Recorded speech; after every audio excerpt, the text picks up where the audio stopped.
मैं एक बार एक आदमी से मिला। वह बहुत बूढ़ा आदमी था। मैं तब काफी जवान था। उसके बाल सफेद हो चुके थे। वह लगभग मृत्यु के निकट था।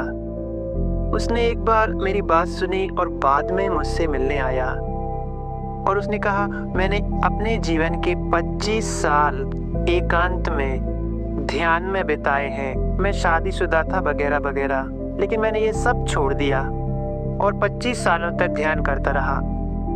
और अब जब मैंने आपको सुना तो मैं देखता हूँ कि मैं एक भ्रांति में जी रहा था। आप समझ रहे हैं? 25 साल आप लोग कुछ भी नहीं जानते और फिर अपने आप से कहना, मैं एक भ्रांति में जी रहा था, मैंने खुद को धोखा दिया। आप समझते हैं? 25 सालों के अंत में यह कहना, इसका मतलब है एक व्यर्थ जीवन। और आप वैसे भी ये सब कर रहे हैं, भले ही आपने 25 सालों तक ध्यान ना किया हो। और वह पूछता है, ऐसा कौन सा एक कार्य, एक क्रिया है, एक कदम जो मेरी उलझन को समाप्त कर दे, मेरी खोज को समाप्त कर दे? आप सवाल को समझते हैं?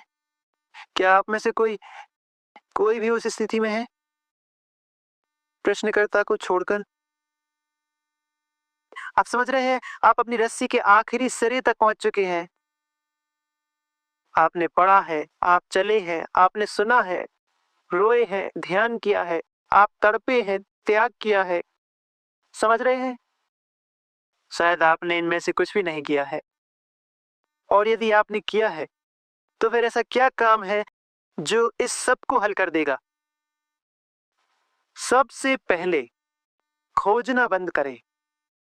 क्या आप समझते हैं इसका क्या मतलब है? क्योंकि यदि आप खोजेंगे तो पाएंगे, और जो आप पाएंगे वह वही होगा जिसे आपने पहले से खोजा है। पता नहीं क्या आप इस बात को देख पा रहे हैं?